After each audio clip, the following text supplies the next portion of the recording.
Bem, pessoal, boa noite. Vamos dar início a mais um webinar solidário da Sobrice. Antes de tudo, gostaria de agradecer às empresas participantes e dizer que tudo que é arrecadado nesses seminários, nesses webinars, são convertidos em alimentos para ser doados a instituições carentes.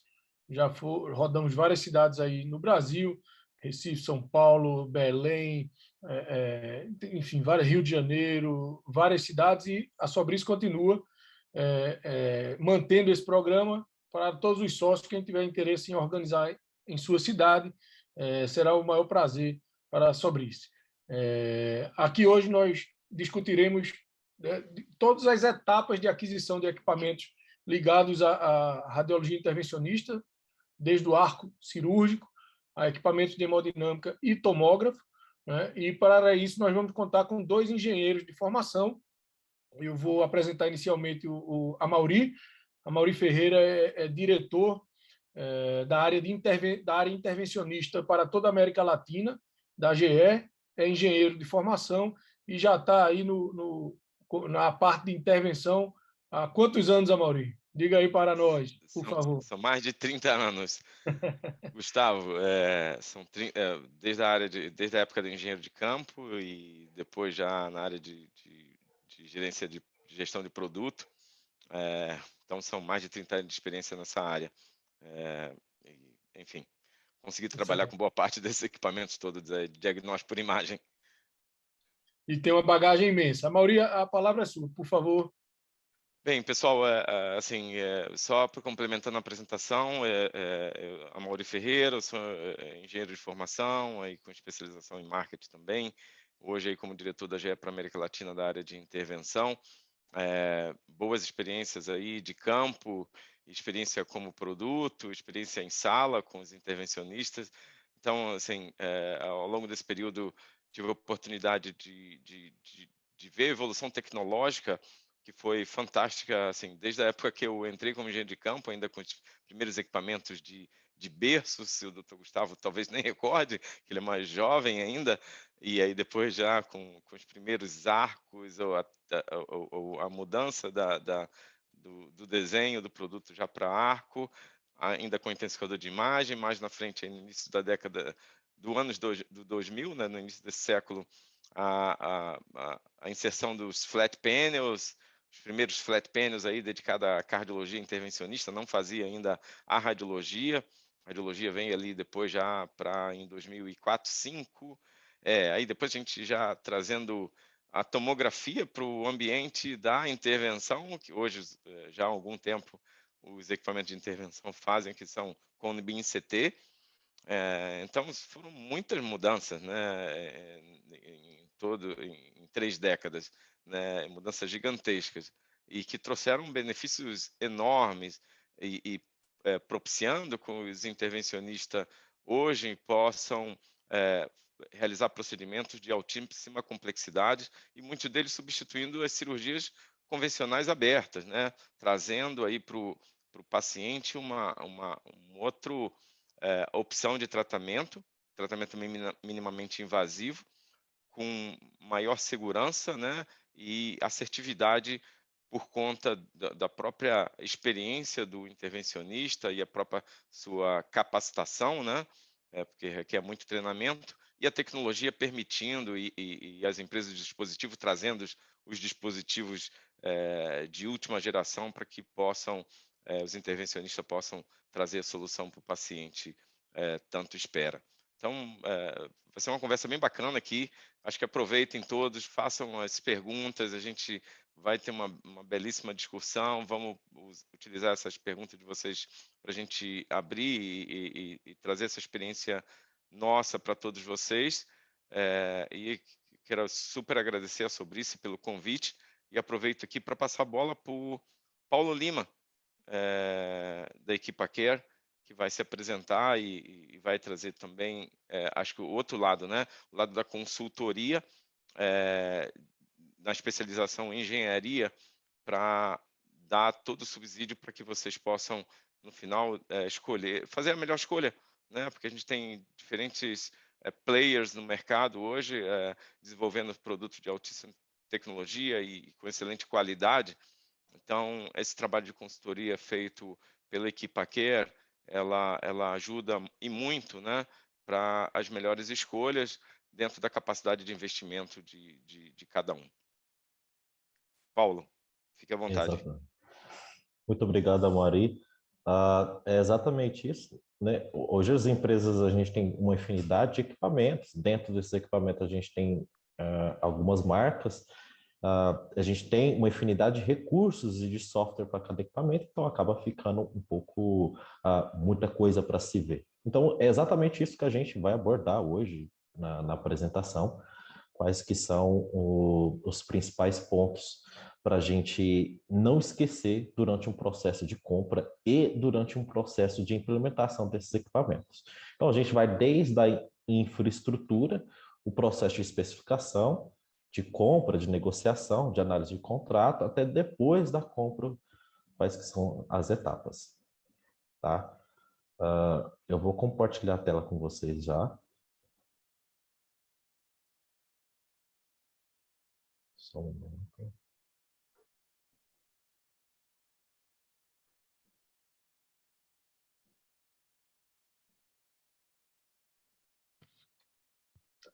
Já estamos com a imagem, Paulo. Pode prosseguir. Perfeito. Como a gente já mencionado anteriormente, hoje a apresentação é para falar da aquisição dos aparelhos de hemodinâmica, de arco cirúrgico e tomografia. Mais especificamente, por onde começar, quais são os principais pontos e o que não esquecer. Tá? Antes da gente iniciar, eu vou só me apresentar. O meu nome é Paulo Lima, eu sou engenheiro biomédico, formado pela Universidade Federal de Uberlândia, atualmente pós-graduando em engenharia de manutenção hospitalar, e atuo há alguns anos na empresa EquipaCare como engenheiro especialista dos equipamentos de diagnóstico e tratamento por imagem. Então, são especificamente esse que a gente vai falar hoje. Tá? E aí, desde a implementação, a gente já fez vários projetos, e eu acompanhei várias implementações, desde o processo de compra, da especificação, até a instalação desses equipamentos, a preparação da sala, a aplicação, treinamento e até depois dos equipamentos operando. Tá? E aí, antes da gente iniciar a discussão do processo de compra de aquisição de fato, eu gostaria de listar só alguns pontos importantes para a instituição ter em mente antes de iniciar a implementação dos equipamentos. Basicamente, são três, tá? Que é o estudo de viabilidade recente para a implementação daquele equipamento. E aí, aqui é interessante fazer estudo de viabilidade financeira de qual é o nível do equipamento e o quanto se pretende gastar, o quanto que é viável gastar para aquele equipamento. Porque a gente tem equipamentos de entrada que tem preço de entrada, preços intermediários e equipamentos mais avançados com custo mais alto. Interessante entender em qual ramo a viabilidade se enquadra. Tá? Além disso, o posicionamento, entender qual que é o posicionamento estratégico da instituição na região, porque pode ser que a viabilidade financeira não alcance um equipamento mais avançado, mas existe um posicionamento estratégico de marketing da instituição de ter um equipamento mais avançado com maior número de recursos na região. Tá? Outro ponto importante, já nessa primeira etapa, antes de iniciar o processo de compra, é entender que esses equipamentos são equipamentos de grande porte e a gente precisa pensar no espaço e na infraestrutura desses equipamentos. Equipamento de grande porte vai requerer infraestrutura robusta. Muitos desses equipamentos, tomografia e hemodinâmica, possuem alto consumo energético, requerem uma climatização adequada até para as peças, as placas, principalmente o detector, o tubo de raio-x, opere de forma adequada e garanta que a vida útil não vai ser reduzida por conta da infraestrutura do ambiente. Esses equipamentos são pesados, em muitas vezes, e precisam de um reforço estrutural. Alguns deles são até instalados e ancorados no teto. E aí precisa de um reforço estrutural no teto, na laje, enfim. para cada modelo, para cada marca, para cada equipamento, a gente tem uma dimensão específica de cada ambiente, seja da sala de exame, seja da sala de comando, ou a sala técnica se requerer. E esses ambientes vão requerer também proteção radiológica, e aí precisa do projeto dessa proteção radiológica. A gente tem que pensar também na rota de acesso para a entrada desses equipamentos na instituição. Por onde que esse equipamento vai entrar? O caminho que ele vai percorrer tem reforço ou vai danificar? O espaço onde que ele vai percorrer é adequado, ele consegue percorrer sem problemas? As portas vai permitir o acesso? Enfim, a gente precisa pensar nisso também. E aí, antes do processo de compra, é interessante já começar a ter essa noção. Tá? E também, antes de iniciar o processo de compra, é interessante a gente entender quanto tempo que demora para implementar um equipamento de grande porte, no caso a hemodinâmica e a tomografia.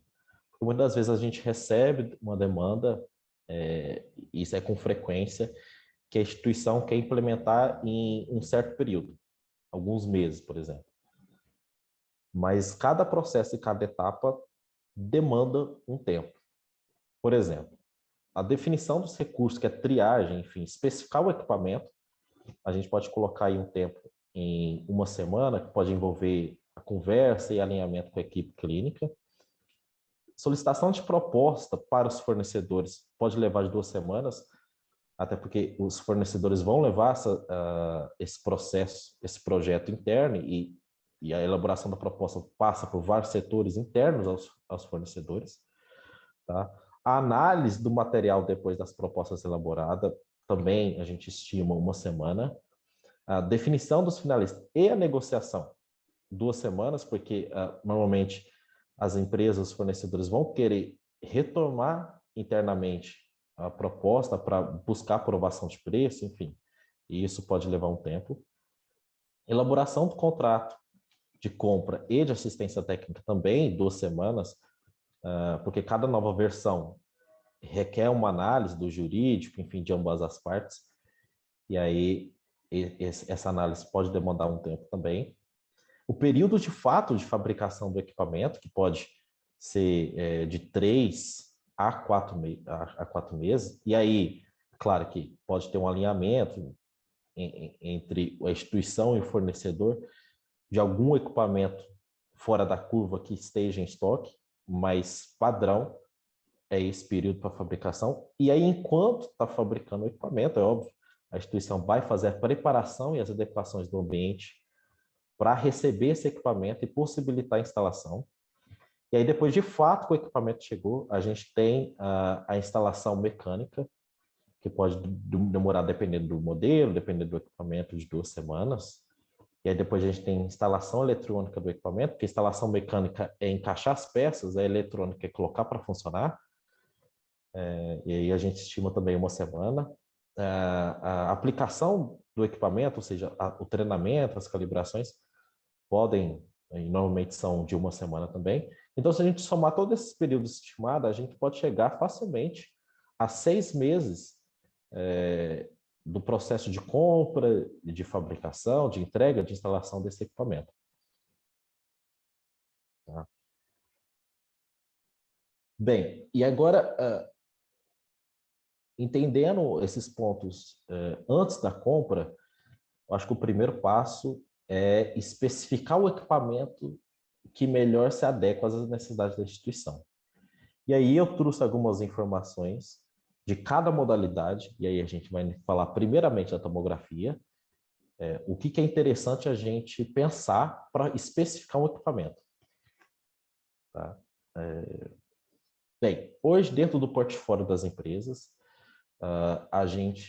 o principal fator que classifica os equipamentos é a cobertura de detecção, mais especificamente os canais de detecção de radiação. E aí a gente tem equipamentos de 16 canais, principalmente, 16 a 32 canais, Equipamentos de 64 a 80 canais, que aí já tem uma cobertura de 40 milímetros e orientado pela sociedade médica, já consegue fazer alguns exames avançados de cardio, e a gente vai falar de quais. Equipamentos de 128 canais e até equipamentos de 256, 322 canais, que são os equipamentos com a maior cobertura disponível no mercado hoje. E aí, quanto maior a cobertura de detecção, ela é interessante para algumas anatomias. E aí eu coloquei o coração aqui, porque quanto maior a cobertura, maior quantidade de canais, eu vou conseguir pegar e fazer um exame de coração com menor tempo, com menor dose. E eu vou reduzir o artefato de movimento do coração e a minha qualidade de imagem vai aumentar. Tá? Bem, e aí eu coloquei alguns pontos chaves para a gente fazer a definição do equipamento. Algumas perguntas que eu acho que norteiam a especificação de qual o nível do equipamento requerido. A primeira, mais básica, essa instituição vai fazer cardiologia avançada na tomografia, que é o exame de angiotomografia da coronária.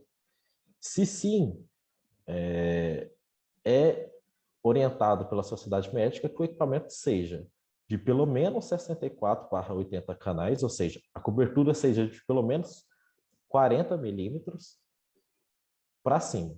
Então, pode ser 40 milímetros, pode ser 80 milímetros, enfim.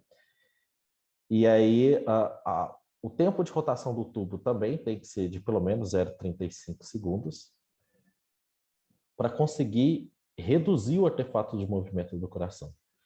Tá? Então, essa é uma das principais perguntas, porque se sim, a gente já sabe qual é o nível para cima do equipamento. É pelo menos 64. Outra pergunta importante é se a instituição ela possui uma alta volumetria de exame diário. Porque se tiver uma volumetria muito expressiva de exames, talvez seja interessante ter um tubo de raio-x que dê conta dessa demanda. Porque uma alta volumetria vai requerer bastante do tubo de raio-x, mais especificamente da capacidade calorífica dele. Então, tubos de 8, de 7, de 5 MHU vão conseguir operar em uma alta volumetria muito mais fácil aqueles tubos de 2 e de 3. A instituição gostaria de se diferenciar em exames cardíacos, ou seja, existe uma alta volumetria para angiotomografia coronariana.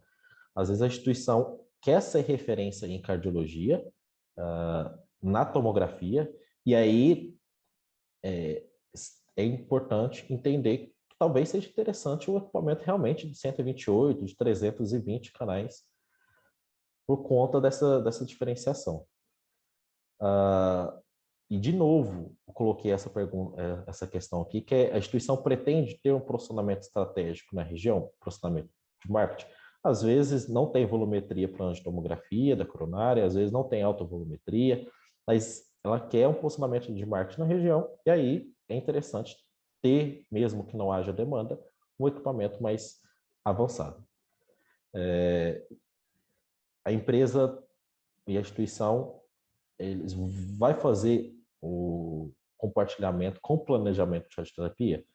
E a gente tem alguns equipamentos que são específicos para fazer o planejamento de radioterapia. Se for compartilhar, talvez seja interessante a gente pensar em alguns recursos, alguns modelos de equipamento que possibilitam o planejamento de radioterapia também. Tá? Então, basicamente, os níveis de sofisticação das empresas hoje, dentro do portfólio das empresas, são equipamentos 16 canais, e aí a gente tem a versão de 2 a 3 MHU, que é a capacidade do tubo, o quão o tubo é potente. Também temos a versão dos equipamentos de 32 canais, que aí a gente tem de 3, 4 ou 5 MHU nas principais empresas. Os equipamentos que já fazem cardiologia, que é o de 64/80 canais, de 40 milímetros. E equipamentos 128 e 256, que são equipamentos extremamente avançados, e que se diferenciam em cardiologia. Tá? Além de identificar o nível do equipamento, as características técnicas desse equipamento, a gente precisa especificar alguns recursos, licenças de software para processamento, por exemplo, para reconstrução desses exames. E aqui eu listo alguns, por exemplo, pacote oncológico, pacote cardíaco, que vai fazer a análise funcional, a análise ventricular, a análise da coronária, especificamente, o software de redução de artefato metálico, de perfusão cerebral, e o software software e acessórios para intervenção, para possibilitar a fluoroscopia. E aí é interessante entender, junto à equipe clínica, quais são os recursos que precisam no equipamento, quais que têm demanda de volumetria de exames, enfim, como é que são os protocolos adotados pelo setor para especificar essa parte de recursos. Bem, passando para o arco cirúrgico, internamente a gente aborda que existe alguns níveis de sofisticação desse equipamento. E aí o nível 1, a gente pode dizer que é um equipamento que vai possibilitar fazer procedimento principalmente de ortopedia, mas também fará cirurgia geral, urologia, gerenciamento de dor. Mas é um equipamento que tem o detector do tipo intensificador. A gente tem detectores mais avançados hoje na parte de arco cirúrgico, que são possíveis nos modelos mais à frente, os níveis 3 e 4, que é o detector digital, o mesmo detector utilizado na hemodinâmica, que é o flat panel. Esse nível de equipamento, ele tem uma potência menor de gerador, na casa de 3 kW. Tá? O tubo de raio-x é com anodo fixo. Tá? E todas essas características vão possibilitar um tempo ininterrupto de funcionamento menor que os outros níveis que eu vou passar. O nível 2, basicamente, tecnologicamente falando, se enquadra nas mesmas características do nível 1. O que se diferencia, basicamente, é a possibilidade do software de subtração Roadmap, que possibilita, dentro das características mencionadas, o procedimento de vascular periférico. Tá?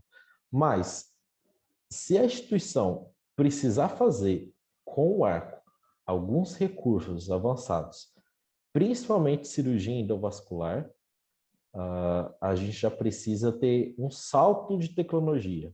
E aí esse salto é possível no nível 3, porque o detector já é possível ter o detector de flat panel, alguns modelos ainda são intensificador, mas principalmente esse equipamento tem uma maior potência de gerador, no mínimo 12 kW, frente a 3 que a gente tinha no 2 e no 1.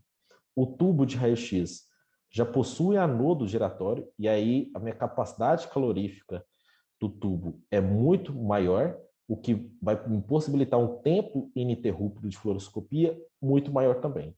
Esse equipamento, ele tem algum sistema de refrigeração que também possibilita um maior tempo ininterrupto de fluoroscopia, além de possuir o software de subtração Roadmap para vascular.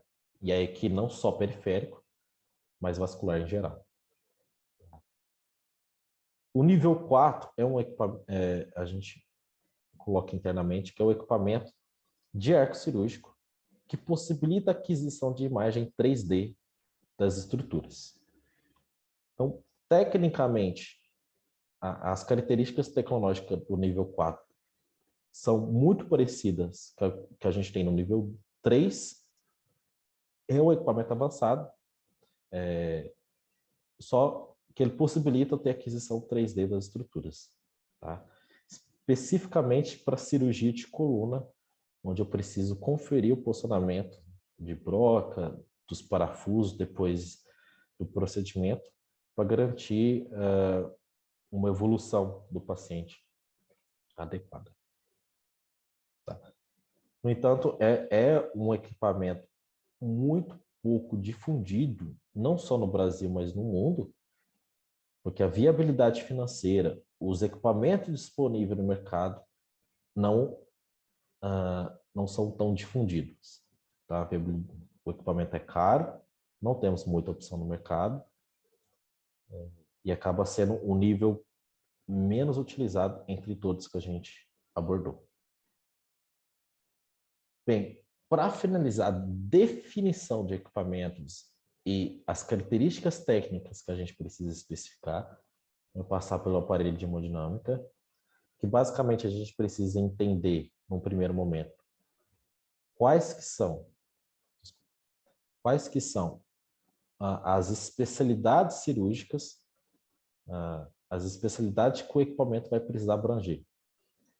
Se são todas, e aí precisa do equipamento híbrido que consegue operar em basicamente todas, ou se o equipamento vai ser específico para cardiologia, ou específico para neuro, para vascular, enfim. Eu acho que esse é o primeiro ponto para a gente entender qual que é o nível e quais serão as características desse equipamento. O tamanho do detector também tem um pouco a ver com as especialidades. Normalmente, antigamente, principalmente, a gente tinha o detector 20 por 20, que é um detector menor, predominante para procedimento de cardiologia.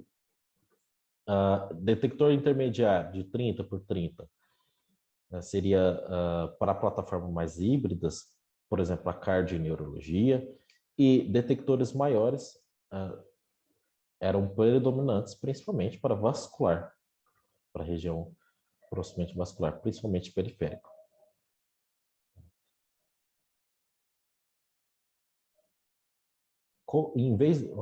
Diferente da tomografia, eu coloquei as licenças de software antes de falar do equipamento, porque normalmente são esses recursos listados na licença que vai ditar qual que é o nível do equipamento.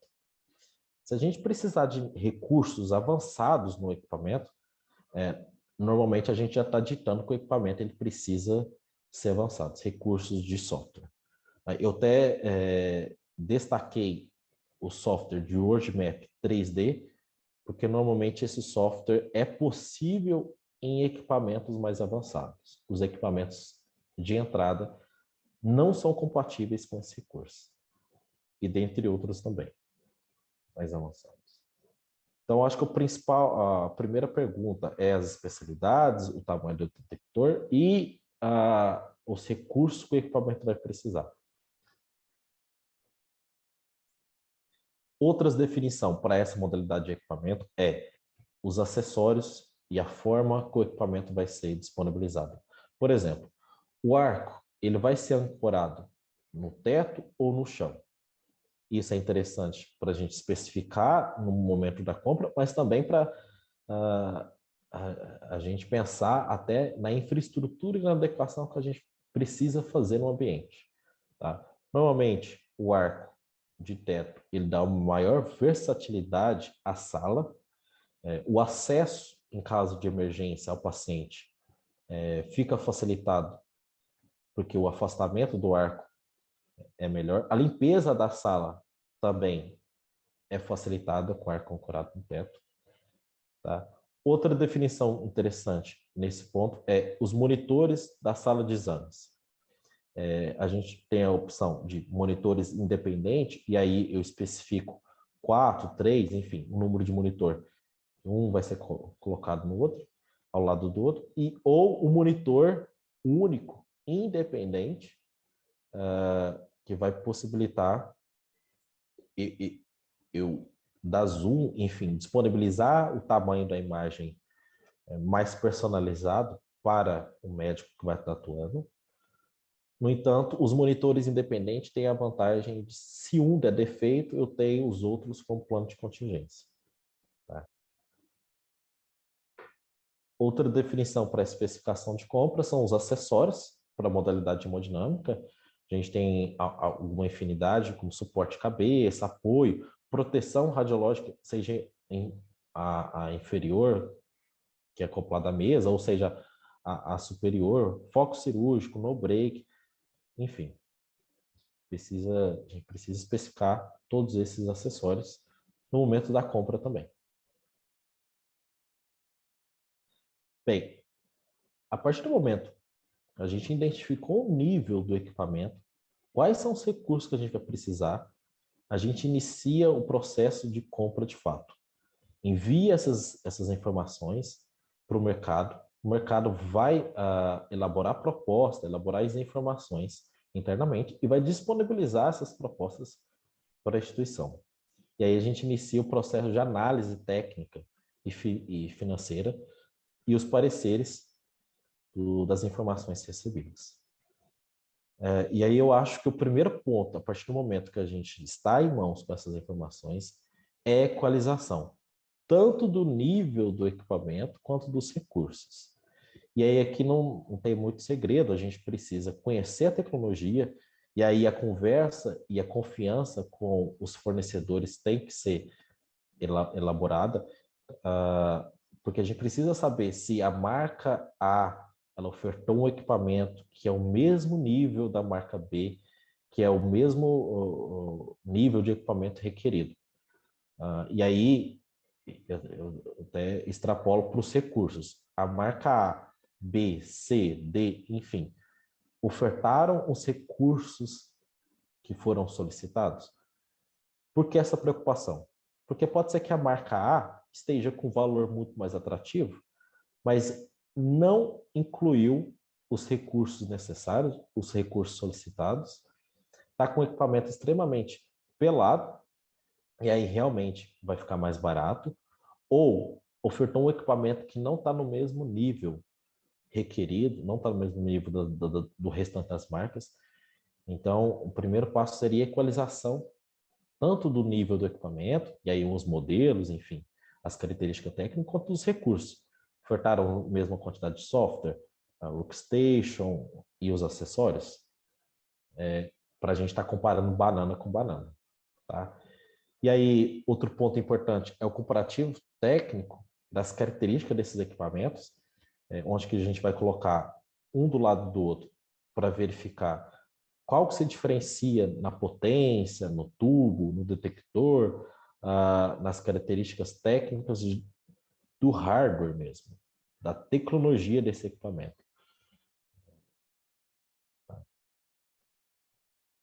Bem, porém, essa é uma avaliação mais técnica do equipamento.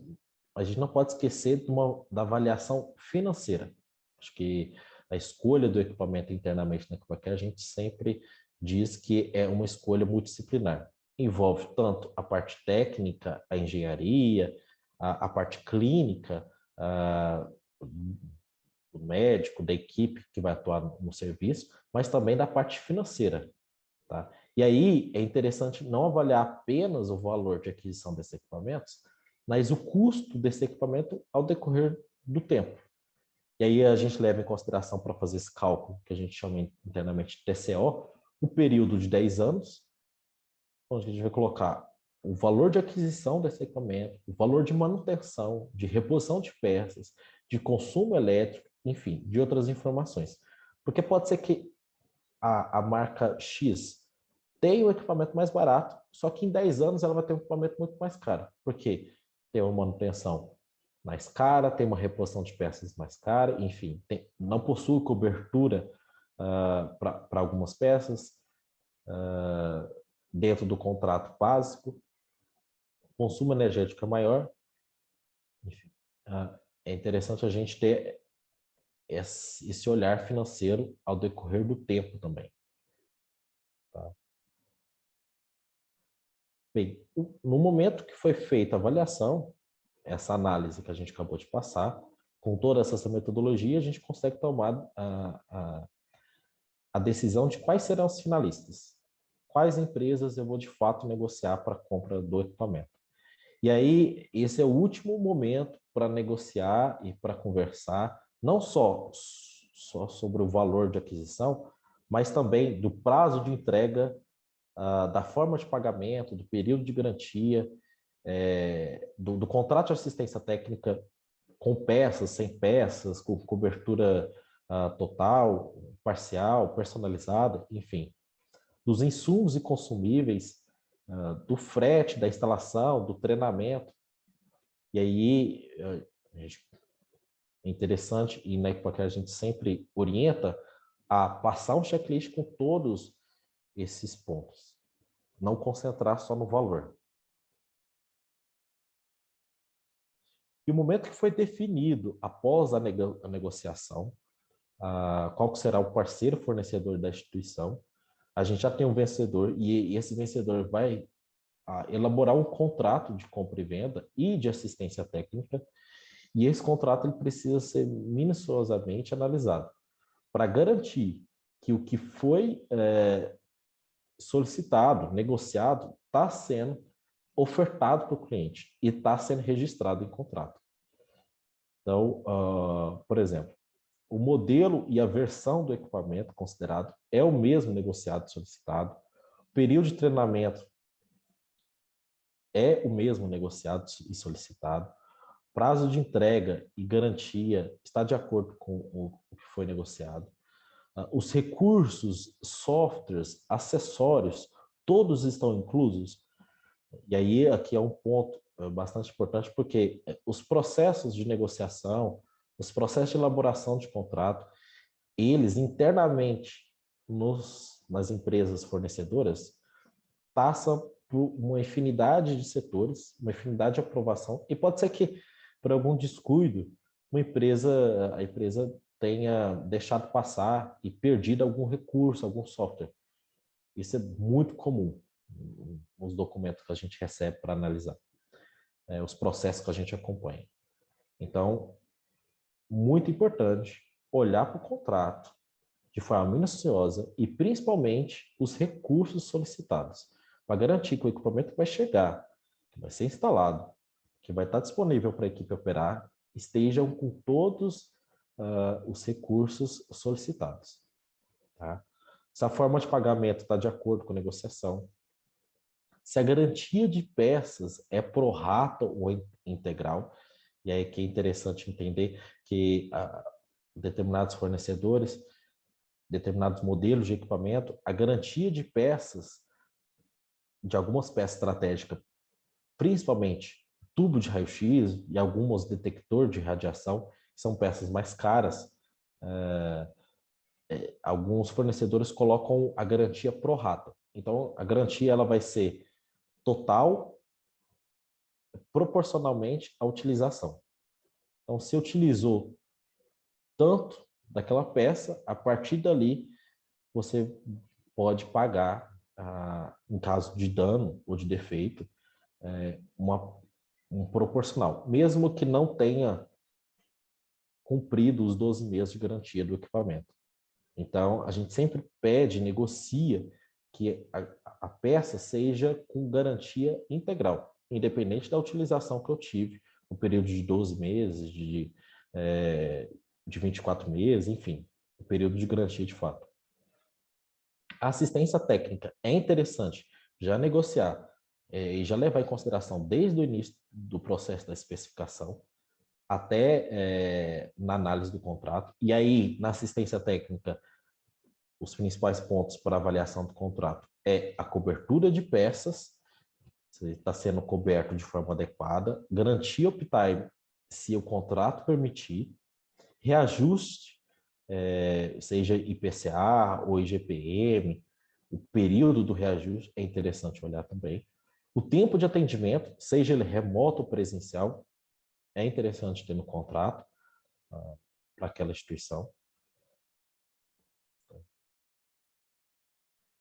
E, por fim, após a compra do equipamento, a análise do contrato já foi assinada e a gente entrou no período de fabricação do equipamento. A empresa, o fornecedor, a marca A ou marca B, vai elaborar um caderno de instalação, onde vai ter as principais informações e orientações para a instituição fazer as adequações internas onde vai ser instalado o equipamento. seja de dimensão, seja de climatização, a parte elétrica, enfim. São documentos onde vai ter todas as informações para prever a infraestrutura necessária para quando o equipamento chegar, ser possível instalar e operar. A empresa também vai especificar alguns periféricos, e a depender do modelo e do equipamento, esse periférico pode ser estabilizador, quadro de força, no brake, enfim. E aí precisa estar de acordo com as especificações daquele modelo e versão específica que foi comprada. A empresa, o fornecedor também passa essas informações. A compra dos equipamentos de apoio, por exemplo, bomba injetora de contraste, seja na tomografia, seja na hemodinâmica, dependendo de quais setores de apoio vão ser implementados também, monitor, marca, enfim, todos os equipamentos, polígrafo, no caso da hemodinâmica, que o fornecedor não especifica, porque não faz parte, de fato, do equipamento vendido, mas precisa ter na instituição para aplicação, treinamento e início, ativação do equipamento de fato.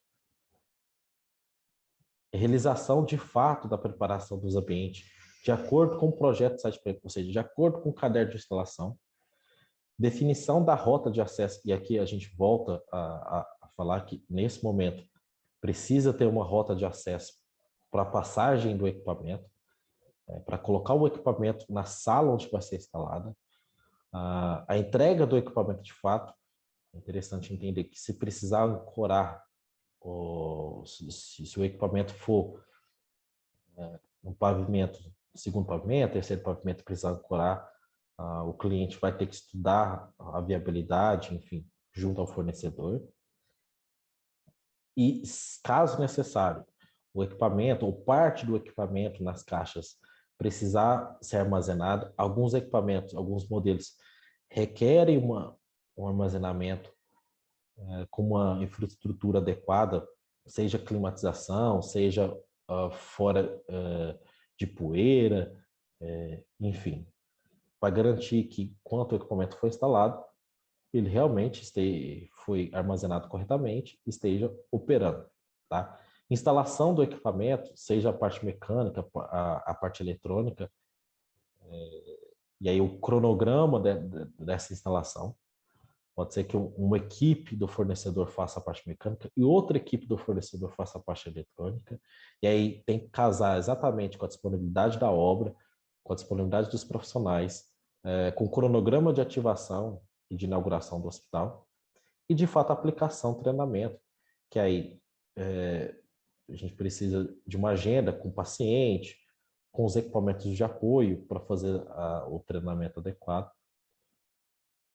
Enfim, depois da compra, a gente tem também vários processos para ser feito e pensado para a implementação do equipamento.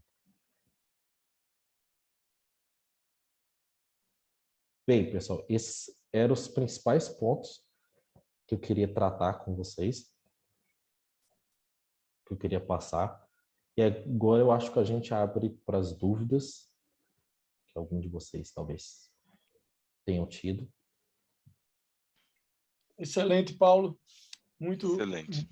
Muito legal a apresentação. Tem várias perguntas aí no bate-papo, mas antes eu queria tecer alguns comentários.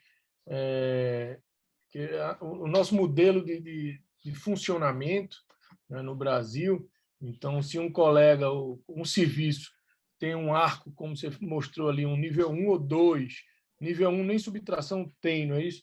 O nível 2 com subtração digital, mas sem recursos mais avançados. Quando faz uma arteriografia qualquer, ele pode imprimir até em papel térmico, que é aquela impressão de ultrassom, ou gravar um CD e entregar ao paciente com um laudo, e enquanto outro serviço tem um equipamento de hemodinâmica, com todos os softwares, com recurso de redução de dose, tudo, e, no final, o que a operadora de saúde paga é praticamente o mesmo valor. Praticamente não, é o mesmo valor, ela não reconhece ou não diferencia equipamentos diferentes. Então, por isso diria, angústia ou essa tentativa de sempre a gente conseguir comprar o que puder, o que resolver, né, com o recurso escasso que geralmente os serviços, os hospitais menores têm aqui no Brasil. Então, isso é o intuito desse webinar. Você foi muito feliz, eu acho, quando mostra que a primeira coisa é você reconhecer qual o serviço, qual é o perfil do serviço do seu serviço, né? Qual é o intuito daquele equipamento. E aí a primeira pergunta que vem em relação a esses arcos, nível 2, 3 e 4, e além da hemodinâmica. Você podia dar uma noção de custos para a gente poder ter em mente, porque pelo que eu entendi ali, um arco nível 3 hoje, assim, o que a gente tem na cabeça é que o arco ele tem um tubo menos potente, um gerador menos potente, que a gente vai precisar interromper mais vezes o procedimento, principalmente naqueles procedimentos abdominais, que precisa de maior radiação, e pelo ano do que era um ano estático, né? Mas hoje os ânodos são giratórios e esses arcos mais modernos têm um tubo, um gerador bastante, digamos assim, potente. Ele se equivale a um de hemodinâmica ou não? E qual seria a faixa de preço aí para a gente se situar entre esses arcos do nível 2 acima e um aparelho de hemodinâmica? Perfeito. Eu vou dar um valor que eu vou estimar para cima. É claro que depende muito do contexto da negociação da instituição, se há um contexto de pacote, enfim. Eu colocaria 70 a 80 mil dólares um equipamento de arco cirúrgico de nível 2. Claro, um valor médio, e dependendo da marca, do modelo, pode ser que altere. E o equipamento de nível 3, eu colocaria 200 mil dólares. Tá? E aí, é claro, na negociação isso pode ser diferente, para alguma marca pode ser diferente. E aí o equipamento de nível 4, que é o equipamento com aquisição 3D, ele é o equipamento, quanto eu falei que a viabilidade financeira muitas das vezes não se paga, porque é um equipamento que está na faixa de 350 a 400 mil dólares, podendo chegar facilmente a um valor de uma tomografia. Então, acho que são esses ranges. E aí, sim, está muito diferente o equipamento de nível 2 para uma hemodinâmica no sentido do tubo. Tá? O tubo pode ser de 12, 15, até no máximo 25 kW. Agora, na hemodinâmica, a gente vai ter o tubo com um gerador na potência de 70, 80, até 100 kW. Então, a gente tem muito mais que o dobro. E aí é um equipamento que vai permitir doses de radiação para penetrar estruturas e espessuras sem problema nenhum. A hemodinâmica vai conseguir muito melhor com o equipamento de arco nível 3, que também vai conseguir muito melhor com o equipamento de nível 2.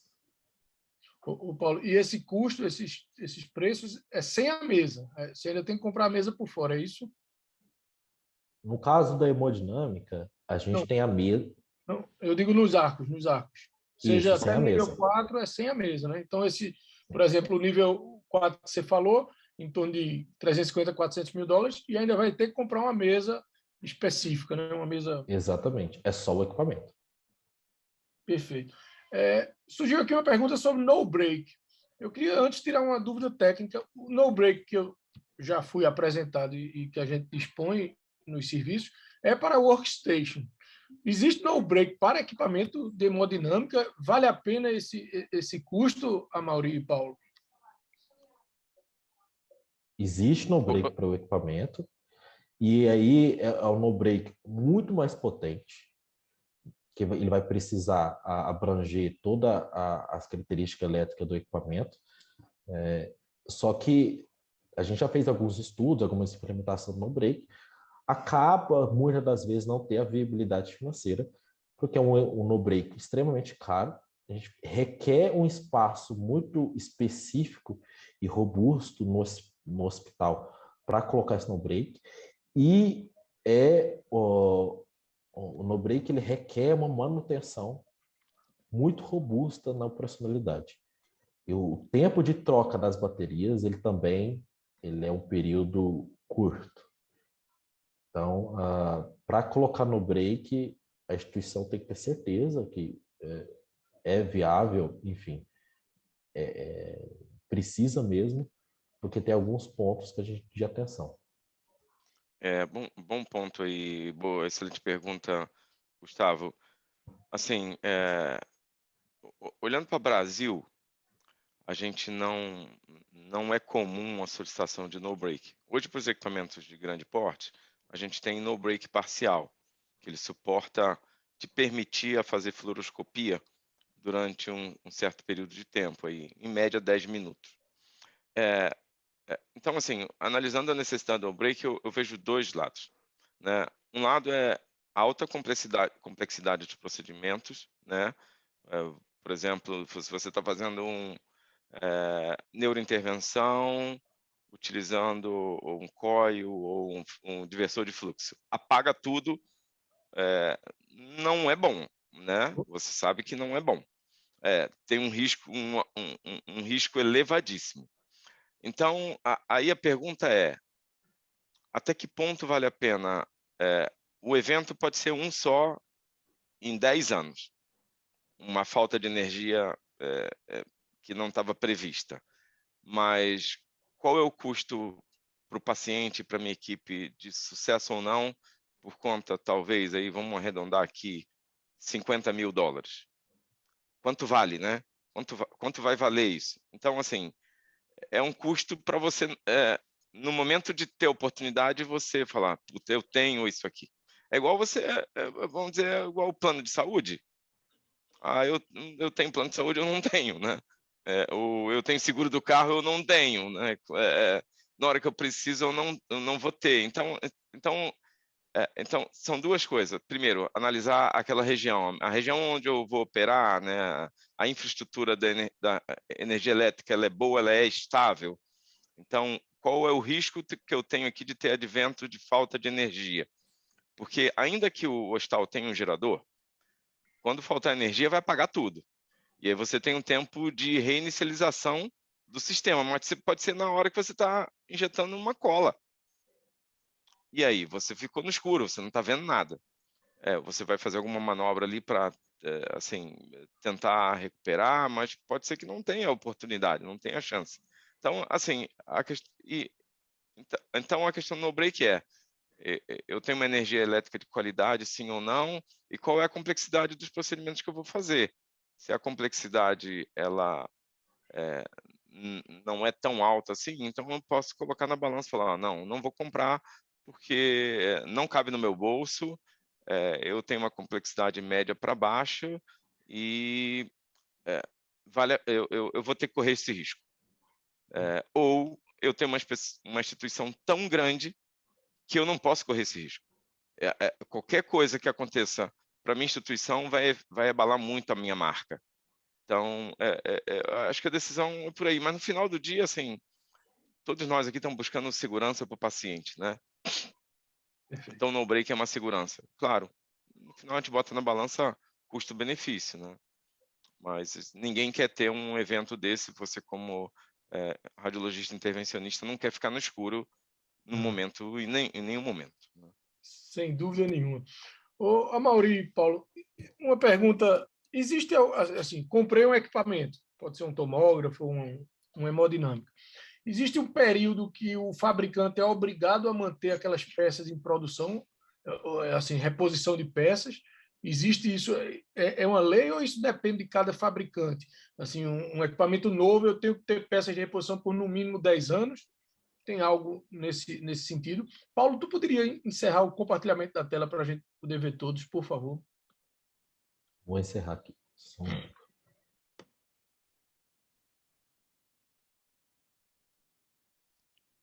Bem, sobre a pergunta, sim, normalmente há uma prática das empresas, da vida do modelo do equipamento, que é o equipamento ele é lançado no mercado e aí ele começa a ser comercializado. E esse equipamento, em determinado momento, ele vai entrar no regime que a gente chama de end of life, que ele para de ser comercializado. E aí entra outros modelos para substituir.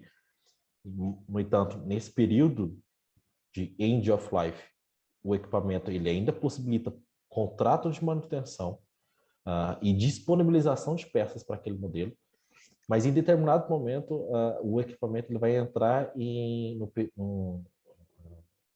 período chamado de end of service, que aí a empresa para de oferecer contrato de manutenção para aquele equipamento, para de fabricar as peças para aquele equipamento, mas quando a gente compra o equipamento e a gente vai fazer a implementação, pelo menos 10 anos de fabricação de peças a gente vai ter com as empresas, normalmente.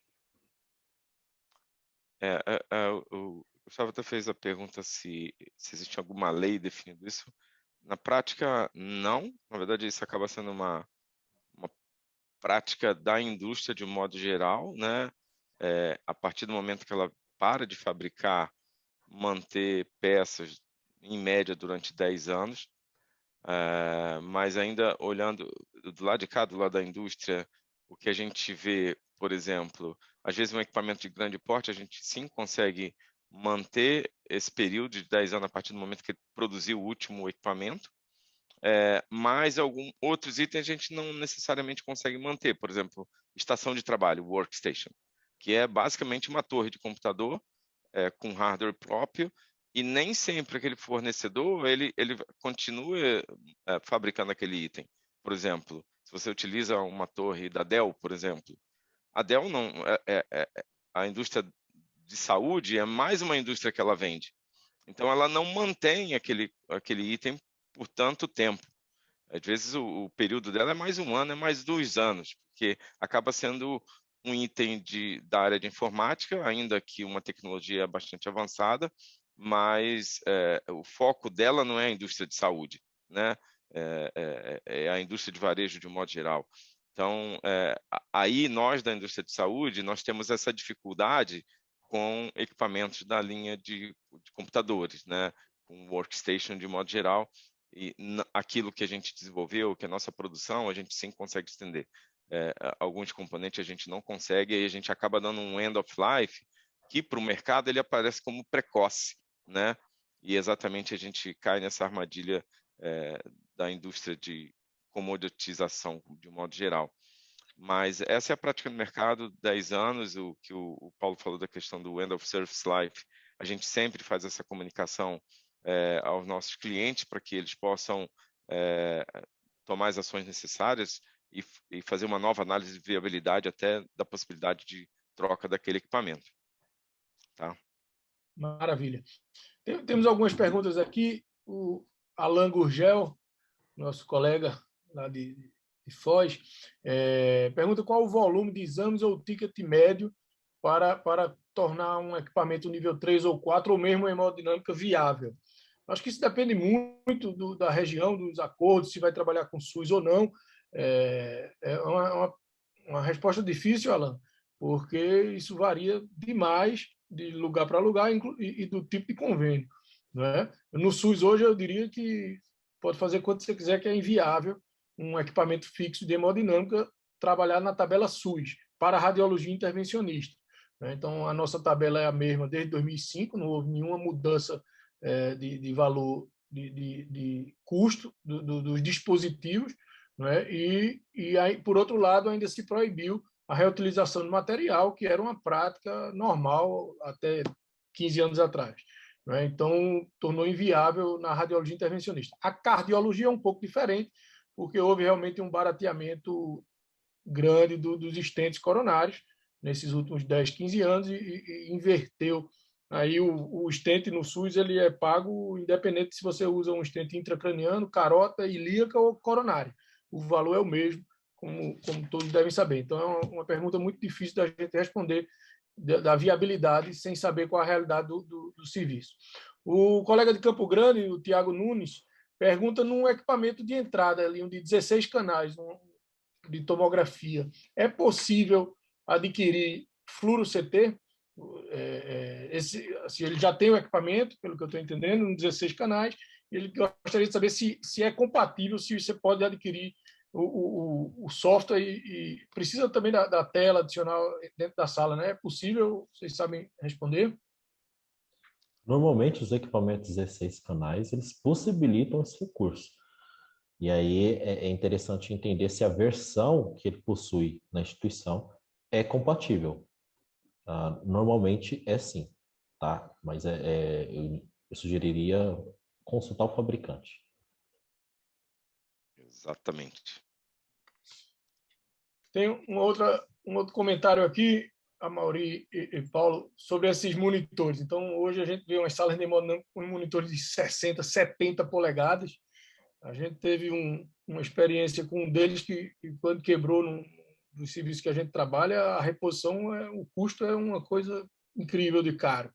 E aí eu pergunto, isso vale a pena ou é mais maquiagem, mais marketing? Quer que seja? Vocês têm opinião formada sobre isso? Você ter 3, 4 monitores ou ter só um que você pode dividir em 3, 4? Boa pergunta. Quer começar, Paulo? Depois eu complemento? Fica à vontade.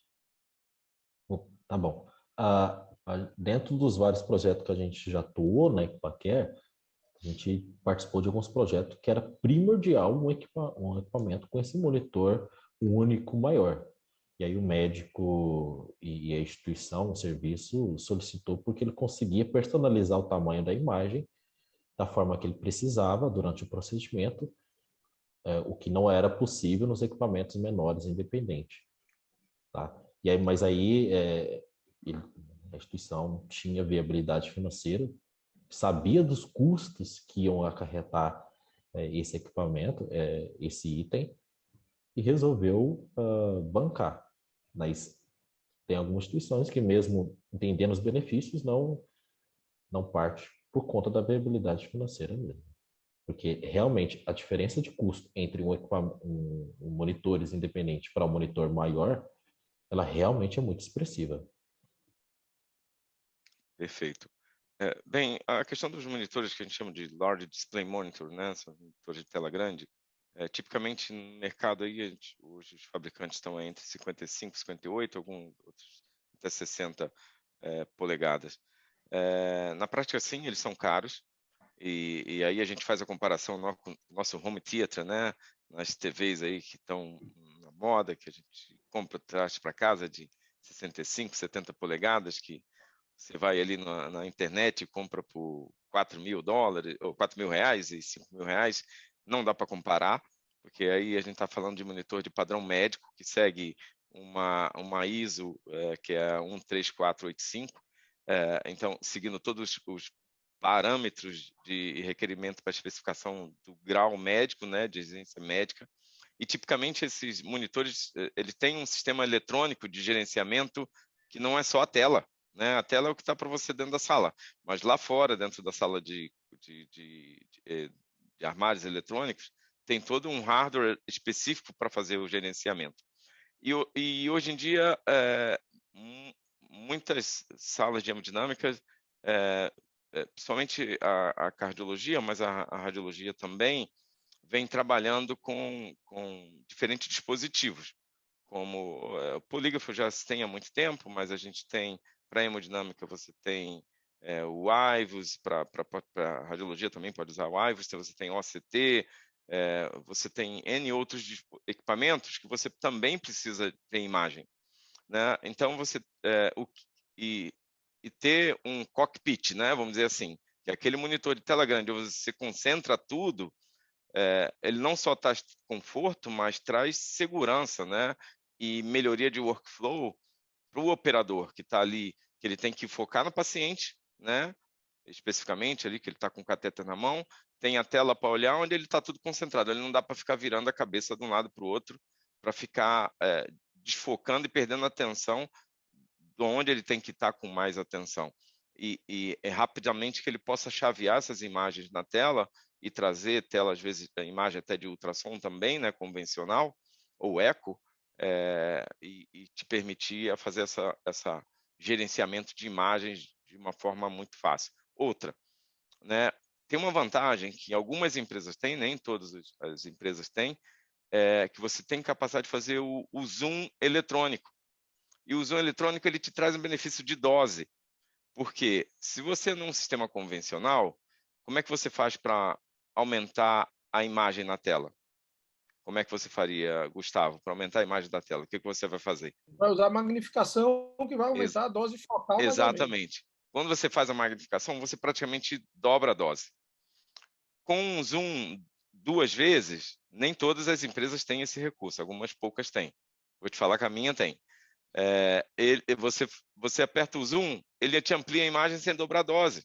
Então você teve um benefício de redução de dose aí, e você está vendo a imagem na tela, numa tela de resolução de 8 megapixels, onde você consegue ver o contorno da área de interesse com qualidade. Então, é caro, mas traz uns benefícios aí adicionais que, para a casuística de hoje, é bastante relevante. Perfeito. Foi comentado por Paulo em relação ao TCO, que seria o custo aí operacional antes, e durante e pós-compra. Isso eu acho que é fundamental. Por exemplo, se você não acerta qual vai ser o valor da manutenção, você pode comprar um equipamento mais barato e depois você vai pagar toda a diferença na manutenção. E até na correção, como corrigir a manutenção.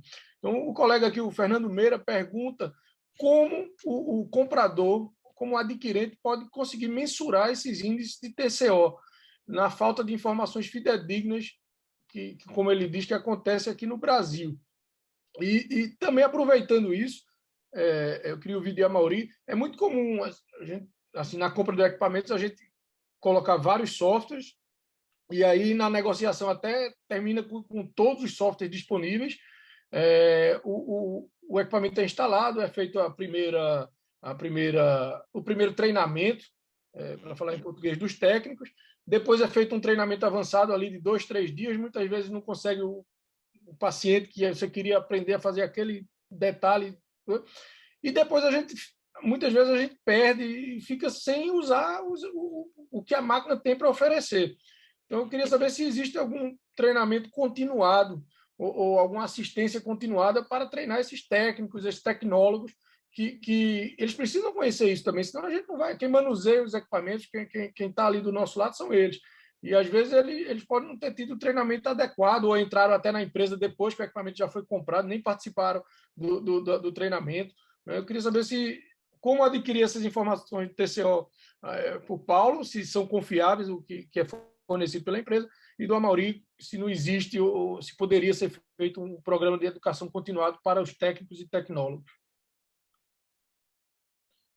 Perfeito. Sobre o processo de TCO dentro da licitação, a gente tem uma modalidade na Lei 8666, que é chamada técnica e preço. A gente vai justificar o preço pela técnica, né? E aí, normalmente a gente utiliza esse recurso para entender qual que é o equipamento que ofereceu melhores características. No entanto, a Equipaquer, ela concentra os principais projetos na rede privada, e aí, nessa parte de licitação, a gente não tem tanta experiência. Tá. Bem, respondendo à questão dos softwares, assim, acho que, em primeiro lugar, eu acho que tem responsabilidade aí dos dois lados. Eu vejo do lado da indústria e do lado do adquirente, porque não adianta você comprar um equipamento de $500 mil, né? Ou então você comprou uma Ferrari, $500 mil pagou na Ferrari. E aí você pega e dá para a Ferrari para o motorista de ônibus conduzir. Então, assim, claro, você vai ter que capacitá-lo bastante, porque hoje, assim, o intervencionista, de um modo geral, principalmente no Brasil, ele está tocando vários sistemas. E às vezes ele não tem tempo na sua agenda para sentar e aprender e extrair o máximo do equipamento. Então você precisa ter alguém no serviço que seja um tecnólogo, né? um técnico de raio-x ou um outro profissional que ele consiga desenvolver essas habilidades, né?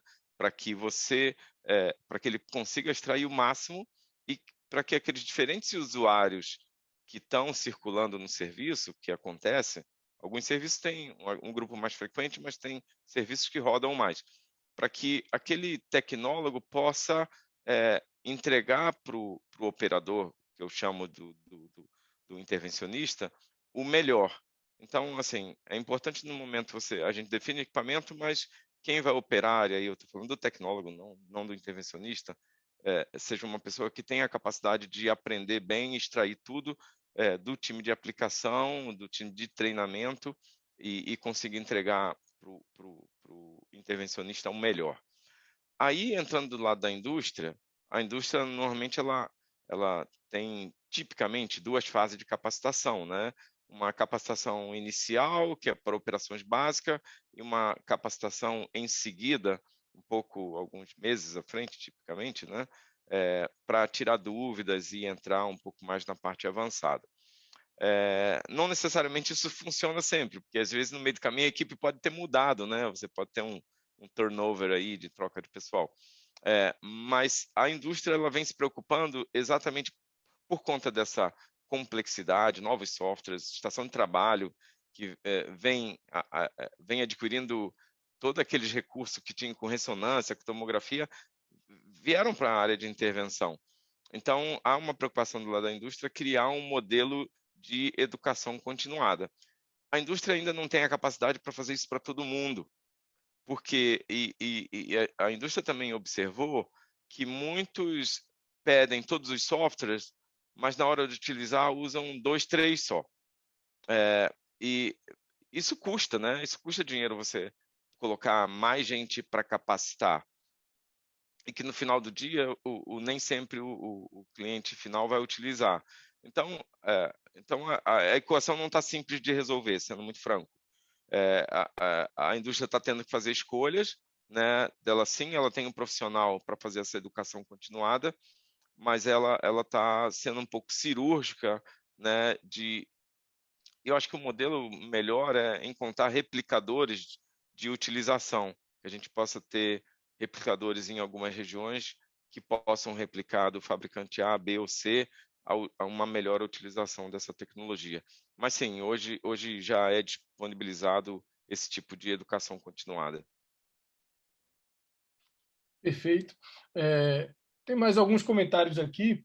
É muito comum no setor ter um tomógrafo lá dedicado a diagnóstico, e aí quando vem fazer, a gente precisa fazer uma drenagem, uma punção, é aquele gantry bem pequenininho que a agulha não pode nem... E mais ainda em pacientes obesos, então hoje é uma realidade aí, os centros bariátricos, muita cirurgia bariátrica, uma coleção, uma coisa, que o paciente mal entra no gantry, a mesa, a capacidade da mesa é outro ponto interessante, que eu acho que a gente tem que olhar sempre quando vai comprar, vai exatamente de acordo com o que Paulo falou, em saber qual o perfil do seu hospital, qual o perfil do seu público, né? Mas eu pergunto, a diferença do gantry num tomógrafo e a capacidade da mesa influencia muito no preço? Qual o impacto disso no preço de um tomógrafo e a capacidade do peso também na mesa de hemodinâmica? Na verdade, no tomógrafo influencia muito pouco, tá? O que a abertura do gantry, ela é específica para cada modelo de equipamento. Não é um parâmetro que a gente consegue configurar. Então, o modelo X da marca A, ele vai ter aquela abertura, e aí talvez modelos mais avançados tenham uma abertura maior. A gente tem equipamentos com abertura realmente mais expressiva, e aí são equipamentos voltados para planejamento de radioterapia que podem, óbvio, ser utilizados para intervenção. E aí, realmente, a abertura do gantry ela é bem maior do que a gente tem de 70 centímetros, por exemplo, 60 centímetros. Tá? E a capacidade da mesa, ela é um item que aí pode ser configurado. A gente tem uma capacidade, talvez, padrão de 200 quilos, e a gente pode solicitar uma mesa de 300 quilos, dependendo da marca, óbvio, dependendo do modelo. E aí, isso expresso no valor final do equipamento é ínfimo. Tá?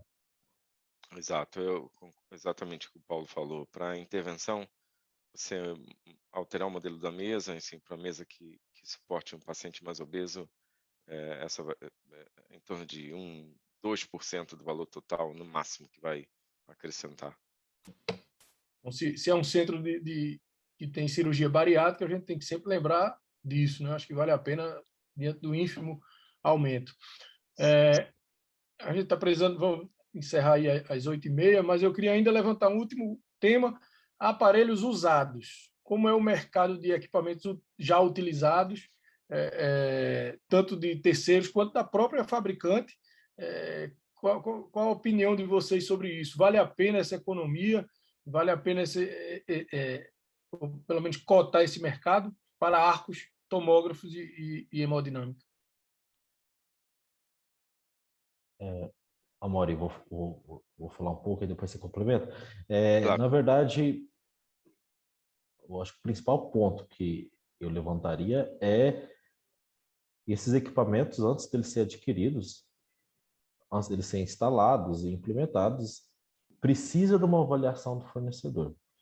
Então, se o equipamento for do fornecedor A, contrata o fornecedor A, esse fornecedor avalia o equipamento, verifica se o equipamento ele está operando corretamente, se durante o processo de desmontagem, montagem, instalação, calibração, o equipamento, mesmo depois de todo esse processo, ainda assim está operando corretamente, para garantir que o equipamento, mesmo que seja comprado no mercado paralelo, por terceiros, esteja operando de forma correta.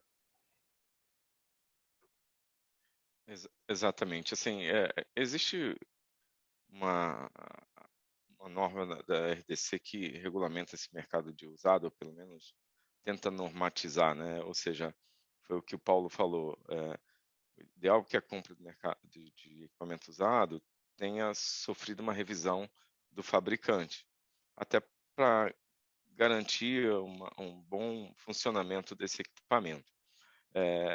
Quando a gente fala de equipamentos de pequeno porte, como arco cirúrgico, são equipamentos que também necessitam dessa revisão, mas não requer um trabalho de pré-instalação, uma infraestrutura para instalar o equipamento. Mas quando a gente fala de equipamentos de grande porte, tanto a tomografia quanto um equipamento de angiografia robusto, você precisa de toda essa infraestrutura. Então, o mercado de usado, para compra direta, eu particularmente desaconselho, porque um angiógrafo dificilmente alguém vende com menos de 10 anos.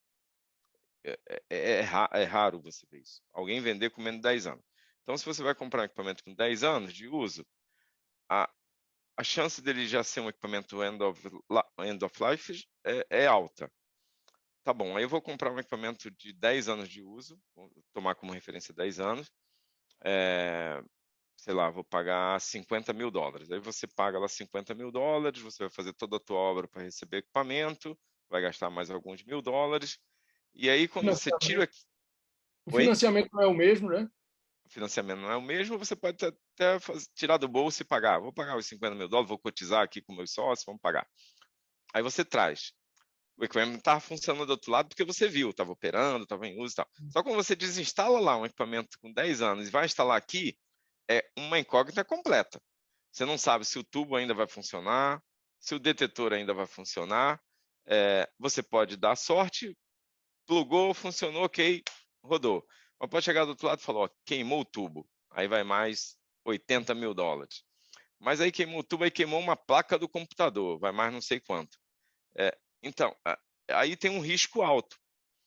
Mas se você comprar, se o fabricante tem uma estrutura local que ele pode recondicionar e te vender, porque teoricamente quando você fez isso tudo aí que você transferiu, você vai pagar os $50 mil da máquina, vai pagar a instalação, porque alguém vai ter que instalar para você. Se der defeito durante a instalação, você vai ter que comprar as peças e no final a conta de 50 pode virar $300 mil. E $300 mil você pode ser que o fabricante tenha um equipamento recondicionado local e que vai te instalar sem cobrar nada.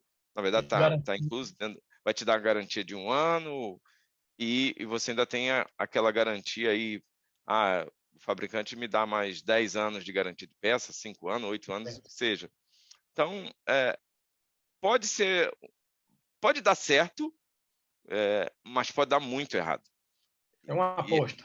É uma aposta, é um risco. Aí cada um tem que tomar essa decisão, né? Perfeito.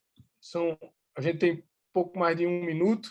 Eu gostaria de passar a palavra a Paulo e a Mauri para as considerações finais e, mais uma vez, agradecer a participação de vocês, da GE e da EquipaCare. Paulo, por favor, nós temos aí 30 segundos para cada um para as considerações finais. Tá certo. Gostaria de agradecer, em nome de toda a EquipaCare, o convite. Eu acho que a gente ficou bastante honrado, porque é um assunto que a gente vê no dia a dia. A gente tem vários projetos que a gente basicamente discute todos esses pontos que foram abordados durante a apresentação, e gostaria de manter disponível para qualquer dúvida ou solicitação. Se vocês precisarem, podem entrar em contato com a EquipaCare, comigo, com qualquer pessoa, que a gente vai estar inteiramente à disposição para ajudar. Bem, eu, em primeiro lugar, queria agradecer a audiência aí, das pessoas que ficaram conosco até o final, agradecer a Sobrice pelo convite, a EquipaCare por estar conosco aqui, compartilhando o Paulo, em particular, com todo esse conhecimento adquirido. E aí sugiro a todos aqueles assim, que revejam, até tem pontos aqui bastante importantes que o Paulo compartilhou com todos e são chaves para uma tomada de decisão, para redução de custo e para utilização com a melhor eficiência possível dos equipamentos. Então, são recomendações assim que realmente eu incentivo a cada um da audiência aqui executar e seguir para ser mais assertivo possível e tomar a melhor decisão de compra. Ok? Muito obrigado a todos aí. Obrigado, Gustavo, Paulo. Nós é que agradecemos. Muito obrigado. Boa noite a todos. Esse webinar fica disponível daqui a uma semana no canal Sobrice, no YouTube. Boa noite a todos e vamos em frente.